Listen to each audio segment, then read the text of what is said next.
ദൈവ തിരുനാമത്തിന് മഹത്വം. എൻ്റെ പേര് റിൻസി മാത്യു. ഞാൻ വരുന്നത് അടൂന്നാണ്. ഞാനൊരു പീഡിയാട്രിക് ഓങ്കോളജിസ്റ്റാണ്, കുട്ടികളുടെ ക്യാൻസറിൻ്റെ ഡോക്ടർ. ആക്ച്വലി എൻ്റെ ജീവിതത്തിലെ ഓരോ സ്റ്റെപ്പും മാതാവ് നടത്തിയതാണ്. ഇപ്പം എൻ്റെ പ്രൊഫഷനാണെങ്കിലും എൻ്റെ ഫാമിലി ലൈഫാണെങ്കിലും ഓരോ സ്റ്റെപ്പിലും മാതാവിൻ്റെ ഇടപെടലുണ്ട്. എനിക്കിപ്പോൾ 34 വയസ്സുണ്ട്. എനിക്ക് 33 വയസ്സ് വരെ എൻ്റെ പേരൻസ് കല്യാണം ആലോചിക്കുന്നുണ്ടായിരുന്നു.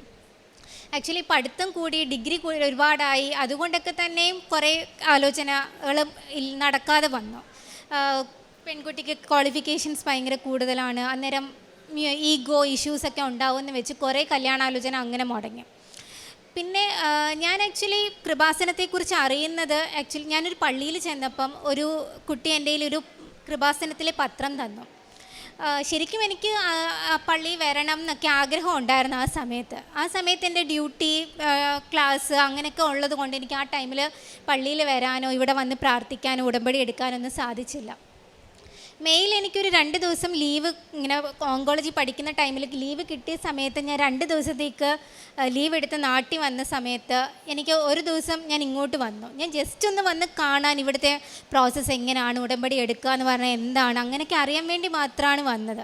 പക്ഷെ വന്ന ആ ടൈം തൊട്ട് എൻ്റെ ഉള്ളിലിങ്ങനെ ഉടമ്പടി എടുക്കണം, എത്ര താമസിച്ചാണെങ്കിലും ഉടമ്പടി എടുത്തിട്ടേ പോകാവൂ എൻ്റെ ഉള്ളിലിങ്ങനെ പറയുന്നുണ്ടായിരുന്നു. എനിക്കെന്ന് ലാസ്റ്റ് ബാച്ചാണ് കിട്ടിയത്. അന്നേരം ഞാൻ പോയപ്പോഴത്തേക്ക് 6:30-7 മണിയായി. ഞാൻ വീട്ടിലെത്തിയപ്പോഴത്തേക്കും 9 മണിയായി. അതൊരു മെയിലായിരുന്നു. മെയ് 2023 ഞാൻ ആദ്യമായിട്ട് ഉടമ്പടി എടുക്കുന്നത്. അത് ഉടമ്പടി എടുത്തതിന് ശേഷം ആക്ച്വലി എനിക്കൊരു പ്രപ്പോസൽ വന്നു. ആളിനോട് സംസാരിച്ചു. ആൾ എനിക്ക് ഓക്കെയാണ്. ആളുടെ എഡ്യൂക്കേഷൻ ക്വാളിഫിക്കേഷൻസും ആക്ച്വലി വലിയ ഇഷ്യൂസൊന്നും ഇല്ലായിരുന്നു. ഞങ്ങൾ പിന്നെ സംസാരിച്ചു. അത് കഴിഞ്ഞിട്ട് എനിക്ക് ബോംബെയിൽ ടാറ്റ മെമ്മോറിയൽ ഹോസ്പിറ്റലിൽ പോസ്റ്റിംഗ് ഉണ്ടായിരുന്നു 3 മാസത്തേക്ക്. എനിക്കത്ര ഹിന്ദി അത്ര ഫ്ലുവൻ്റായിട്ട് സംസാരിക്കാൻ അറിയോ അങ്ങനെയൊന്നും ഇല്ലായിരുന്നു. പക്ഷേ ഞാൻ ഇവിടെ വന്ന് അന്ന് ഭയങ്കര ടെൻഷൻ അടിച്ചാണ് ഞാൻ ബോംബെയിൽ പോകുന്നത്.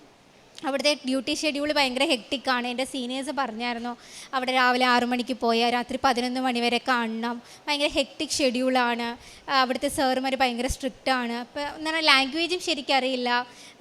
ഭയങ്കര ടെൻഷൻ അടിച്ചാണ് ഞാൻ ഇവിടെ വരുന്നത്. മാതാവേ എങ്ങനെയെങ്കിലും ഒന്ന് നടത്തി തരണേ, ആ 3 മാസം എങ്ങനെയെങ്കിലും വലിയ ഇഷ്യൂസൊന്നും കൂടാതെ ആ പീരീഡ് ഒന്ന് ക്രോസ് ചെയ്യാൻ എന്നെ സഹായിക്കണേ എന്ന് പ്രാർത്ഥിച്ചിട്ടാണ് ഞാൻ പോയത്. ആദ്യത്തെ 1 വീക്ക് ഭയങ്കര കഷ്ടപ്പാടായിരുന്നു. ഞാൻ അവിടെ അഡ്മിറ്റ് ആവുമൊക്കെ, ഫുഡിൻ്റെ ഇഷ്യൂസ്, പിന്നെ ഫ്രണ്ട്സ്, സ്റ്റേ, അങ്ങനെയുള്ള എല്ലാം ഇഷ്യൂസ് ഉണ്ടായിരുന്നു ആക്ച്വലി. പക്ഷേ 1 വീക്ക് കഴിഞ്ഞപ്പോഴത്തേക്ക് മാതാവിൻ്റെ സഹായത്തോടു കൂടി എനിക്കതെല്ലാം ടൈഡ് ഓവർ ചെയ്യാൻ സാധിച്ചു. എപ്പോഴും എൻ്റെ കയ്യിൽ ഈ കാശുരൂപം ഉണ്ടാവും. ഞാൻ എവിടെ പോയാലും മാതാവെ സഹായിക്കണേ, കൂടെ ഉണ്ടാവണേ, എൻ്റെ മാതാവല്ലേ, മാതാവിൻ്റെ ഉത്തരവാദിത്വമാണ് മോളെ നോക്കേണ്ടത്, അങ്ങനെ ഞാൻ പറഞ്ഞുകൊണ്ടാണ് എവിടെയും പോകാറ്. രാവിലെ 6 മണിക്ക് റൗണ്ട്സിന് പോകുമ്പോഴും എല്ലാം അങ്ങനെ പ്രാർത്ഥിച്ചുകൊണ്ടാണ് ഞാൻ പൊയ്ക്കൊണ്ടിരുന്നത്. പിന്നെ ഞാൻ ഇവിടുന്ന് പോയപ്പം കുറേ ഹിന്ദി മലയാളം പേപ്പേഴ്സ് വാങ്ങിച്ചിട്ടുണ്ടായിരുന്നു കൃപാസനത്തിൻ്റെ. അവിടെ കുറേ മലയാളി സിസ്റ്റേഴ്സ് ഉണ്ടായിരുന്നു. അവർക്കൊക്കെ മലയാളം പേപ്പറും ഹിന്ദി പേപ്പർ പേഷ്യൻസിനും കൊടുത്തു. പക്ഷേ അവരിലൊക്കെ ഒരു അറ്റ്ലീസ്റ്റ് ഒരു പോസിറ്റീവ് ഒരു ഹോപ്പ്, ഒരു ആക്ച്വലി ക്യാൻസർ പേഷ്യൻസിന് ഒരു പോസിറ്റീവ് ഹോപ്പ് കൊടുക്കാൻ പറ്റുക എന്ന് പറഞ്ഞാൽ അതൊരു വലിയ കാര്യമാണ്. അങ്ങനെ എനിക്ക് എൻ്റെ ഈ പ്രൊഫഷൻ വഴി മാതാവിനെ പലരിലേക്കും അറിയിക്കാൻ എനിക്ക് സാധിച്ചിട്ടുണ്ട്. അത് കഴിഞ്ഞ് പിന്നെ എക്സാം ആയിരുന്നു എൻ്റെ നാഷണൽ ബോർഡ് എക്സാം ബാംഗ്ലൂർ വെച്ചായിരുന്നു. അതും ലാംഗ്വേജ് ഇഷ്യൂ, കന്നഡ അറിയില്ലായിരുന്നു. പേഷ്യൻസൊക്കെ കന്നഡ പറയുന്ന പേഷ്യൻസ് ആയിരുന്നു. അവിടെയും മാതാവ് തന്നെ വന്ന് സഹായിച്ചു. ഓരോ സ്റ്റെപ്പിലും, എൻ്റെ ജീവിതത്തിലെ ഓരോ സ്റ്റെപ്പിലും മാതാവ് എങ്ങനെയാണ് എന്നെ ഹെൽപ്പ് ചെയ്യുന്നതെന്ന് എനിക്ക് പറയാം. സത്യം പറഞ്ഞാൽ ഇപ്പം ഓരോ ഇതിലും എനിക്ക് സത്യം പറഞ്ഞാൽ ഇപ്പം പ്രീ പ്ലാൻഡ് ആയിട്ട് ഒരു കാര്യം ചെയ്യുന്നതിനോട് താല്പര്യമില്ല. എന്താണ് മാതാവ് ആ മൊമെൻറ്റിൽ എനിക്ക് കാണിച്ചു തരുന്നത് അത് ചെയ്യാനാണ് എനിക്ക് താല്പര്യം. ഇവിടുത്തെ ഇത് തന്നെ, ഇന്നിവിടെ ഞാൻ വന്ന് ഇങ്ങനെ എനിക്ക് കിട്ടിയ ബ്ലെസ്സിങ്സ് പറയണമെന്ന് ഞാൻ പ്ലാൻ ചെയ്തതല്ല. രാവിലെ 8:30 വന്നപ്പം അച്ഛൻ്റെ പ്രസംഗം കേട്ടു, നിങ്ങൾക്ക് കിട്ടിയ ബ്ലെസ്സിങ്സ് നിങ്ങൾ പറയണം എന്ന് അച്ഛൻ പറഞ്ഞു. ആക്ച്വലി അന്നേരം തൊട്ട് എൻ്റെ മനസ്സിൽ എനിക്കൊരു അവസരം കിട്ടുവാണെങ്കിൽ ഞാനത് പറയണം അങ്ങനെ. പക്ഷെ അതേപോലെ തന്നെയാണ് അത് കഴിഞ്ഞ് ഓരോ സ്റ്റെപ്പിലും ഓരോരുത്തരായിട്ട് എൻ്റെ അടുത്ത് വന്നിങ്ങനെ പറയണം കിട്ടിയ ബ്ലെസ്സിങ്സ് മറ്റുള്ളവരെ അറിയിക്കണം എന്നുള്ള. അതുകൊണ്ടാണ് ആക്ച്വലി സത്യം പറഞ്ഞാൽ മാതാവ് നടത്തുന്ന ഓരോ സ്റ്റെപ്സ് എത്ര വലുതാണെന്ന് എനിക്ക് അറിയാം. ആക്ച്വലി അത് ഞാൻ ഇപ്പോഴത്തെ ഇഷ്യൂസൊക്കെ കാണുമ്പോൾ നമ്മളിങ്ങനെ ആലോചിക്കും എന്തുകൊണ്ടാണ് ആൾക്കാർ ഇങ്ങനെ തെറ്റിപ്പോകുന്നതെന്ന്. പക്ഷേ നമുക്ക് പറ്റുന്നത്. Actually as a profession wise ഇപ്പം ഡോക്ടർ അല്ലെ നേഴ്സ് അല്ലെ ഹോസ്പിറ്റൽ ഫീൽഡിലുള്ളവർ അവരിൽ അടുത്ത് വരുന്ന പേഷ്യൻസിൻ്റെ അടുത്ത് അല്ലെങ്കിൽ ഒരു ഹോപ്പ് കൊടുക്കാൻ പറ്റുക എന്നുള്ളത് ഒരു വലിയ കാര്യമാണ്. ഞാൻ അത്രയും എനിക്ക് പറ്റാവുന്ന പോലൊക്കെ ഞാൻ ചെയ്തിട്ടുണ്ട്. ഒരുപാടൊന്നും പറ്റിയില്ലെങ്കിലും എനിക്ക് പറ്റാവുന്ന ലിമിറ്റിൽ വെച്ച് ഞാൻ ചെയ്തിട്ടുണ്ട്. Thanks to all. കാരുണ്യ പ്രവർത്തനം എന്ന് വെച്ചാൽ എൻ്റെ ആക്ച്വലി കൃപാസനത്തിൽ വന്നതിന് ശേഷമാണ് എൻ്റെ ലൈഫിലെ എല്ലാ ടേണിംഗ് പോയിൻറ്റ്സും വന്നിരിക്കുന്നത്. എൻ്റെ അതിന് മെയിനായിട്ട് ഈ പത്രം സഹായിച്ചിട്ടുണ്ട്. ഇപ്പം ഞാൻ കോഴിക്കോട് ക്യാൻസർ ഇൻസ്റ്റിറ്റ്യൂട്ടിൽ വർക്ക് ചെയ്യുന്ന ടൈമിൽ അവിടെ തൂക്കാൻ വരുന്ന റൂം ക്ലീൻ ചെയ്യാൻ വരുന്ന ചേച്ചിമാർക്കൊക്കെ ഞാൻ പേപ്പർ കൊടുക്കുമായിരുന്നു. അവിടുത്തെ സിസ്റ്റേഴ്സിനൊക്കെ നല്ല പരിചയമാണ് Kripasanam. IELTS OET exam preparation അവർക്കറിയാത്ത എന്നാൽ അവർക്ക് എല്ലാവർക്കും കൃപാസനം അറിയാം. പക്ഷേ ചേച്ചിമാർക്ക് അങ്ങനെ ഓരോ ബുദ്ധിമുട്ടൊക്കെ എന്നോട് പറയുമ്പം ഞാൻ പറയും, കോഴിക്കോട്ടു നിന്ന് ആലപ്പുഴ വരെ പോകാൻ ബുദ്ധിമുട്ടാണെങ്കിലും എത്ര സ്ട്രെയിൻ ചെയ്തിട്ടാണെങ്കിലും നിങ്ങൾ ചെല്ലണം. അവിടെ ഒരു ദിവസം ചെന്ന് പ്രാർത്ഥിച്ചാൽ നല്ലൊരു പോസിറ്റീവ് വൈബാണ്, നിങ്ങൾ അവിടെ ചെന്ന് പ്രാർത്ഥിക്കണം. അങ്ങനെയൊക്കെ ഞാൻ പറയാറുണ്ടായിരുന്നു ഒരുപാട് ചേച്ചിമാരോട്. പിന്നെ സിസ്റ്റേഴ്സിൻ്റെ അടുത്ത്, പിന്നെ എൻ്റെ നെയ്ബേഴ്സിൻ്റെ അടുത്തൊക്കെ ഞാൻ ഈ പേപ്പർ കൊടുക്കാറുണ്ടായിരുന്നു. പിന്നെ ഞാൻ ടാറ്റയിൽ പോയ സമയത്ത് പേഷ്യൻസിന് പേപ്പേഴ്സ് കൊടുത്തിട്ടുണ്ട്. ഞാൻ എവിടെ പോയാലും ഈ കാശ് രൂപം കൊണ്ടാണ് പോവാറ്. അതും ഒരു പോസിറ്റീവ് എനർജിയാണ്. എൻ്റെ ജീവിതത്തിലെ ഓരോ സ്റ്റെപ്പും മാതാവാണ് നടത്തിയത്. താങ്ക്സ്. ഹെബ്രായർക്കാർക്കുള്ള ലേഖനം 12-ാം അധ്യായം 1 നമുക്ക് ചുറ്റും സാക്ഷികളുടെ ഒരു സമൂഹമുള്ളതിനാൽ നമ്മുടെ പാപങ്ങളും ഭാരങ്ങളും നീക്കിക്കളയാം.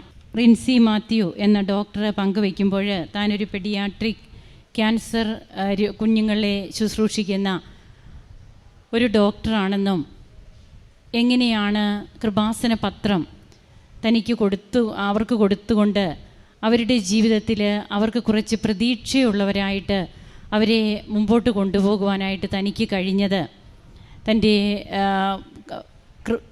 പ്രേക്ഷിത പ്രവർത്തനത്തിലൂടെ മറ്റുള്ളവരിൽ ആ ഒരു പ്രതീക്ഷ കൊടുക്കുവാൻ. ക്യാൻസർ പേഷ്യൻസ് എന്നൊക്കെ പറയുമ്പോൾ നമുക്ക് അവരെക്കുറിച്ച് നമുക്ക് തന്നെ അനുഭവം അല്ലെങ്കിൽ അത് കേൾക്കുമ്പോൾ തന്നെ നമുക്കറിയാം.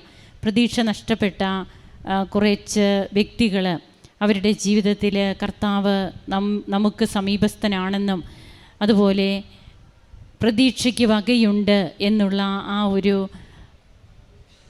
വാക്ക് അവരോട് പറയുവാൻ തൻ്റെ ശുശ്രൂഷയെ പ്രൊഫഷണൽ ലൈഫിനെ ഡോക്ടർ മാറ്റുന്നത് എങ്ങനെയാണെന്നുള്ളതാണ് നമുക്ക് കേൾക്കുവാൻ കഴിയുന്നത്. വിഷമസന്ധിയിൽ കഴിയുന്ന ജനങ്ങളുടെ ആത്മധൈര്യത്തിനായിട്ട് നാം കൊടുക്കുന്നതാണ് ഈ സാക്ഷ്യപത്രം.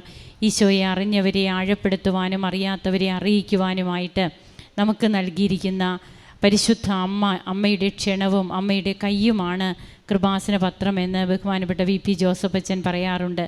അങ്ങനെ തനിക്ക് കിട്ടിയത് പ്രത്യേകിച്ച് തൻ്റെ പേഴ്സണൽ ലൈഫിൽ വന്ന മാറ്റങ്ങൾ, അതുപോലെ തന്നെ തനിക്ക് തൻ്റെ വിവാഹം ഒക്കെ നടക്കുന്നതിന് എങ്ങനെയാണ് തനിക്ക് കൃപയുണ്ടായത്, എല്ലാറ്റിനും നന്ദി പറഞ്ഞ് ഈ മകള് അതുപോലെ തൻ്റെ വിസ പ്രോസസ്സിങ്ങും എക്സാമിനേഷൻ്റെ കാര്യവുമൊക്കെ ആയിട്ട് ഉടമ്പടി തനിക്ക് ഏറ്റവും ഉചിതമായ സമയത്ത് താൻ ഇവിടെ വന്ന് ഉടമ്പടി എടുക്കുവാനും കർത്താവിൻ്റെ കരസ്പർശം ഉചിതമായ സമയത്ത് തനിക്ക് ലഭിക്കുവാനുമൊക്കെ ഇടയായി.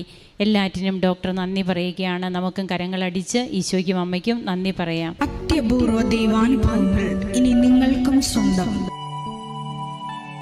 ഈ യൂട്യൂബ് ചാനൽ ഇതുവരെ സബ്സ്ക്രൈബ് ചെയ്തിട്ടില്ലെങ്കിൽ ഇപ്പോൾ തന്നെ സബ്സ്ക്രൈബ് ചെയ്യുക. ഈ വീഡിയോ ഇപ്പോൾ തന്നെ നിങ്ങളുടെ സുഹൃത്തുക്കൾക്ക് ഷെയർ ചെയ്തുകൊണ്ട് കർത്താവിൻ്റെ പ്രേക്ഷിതരാകുക.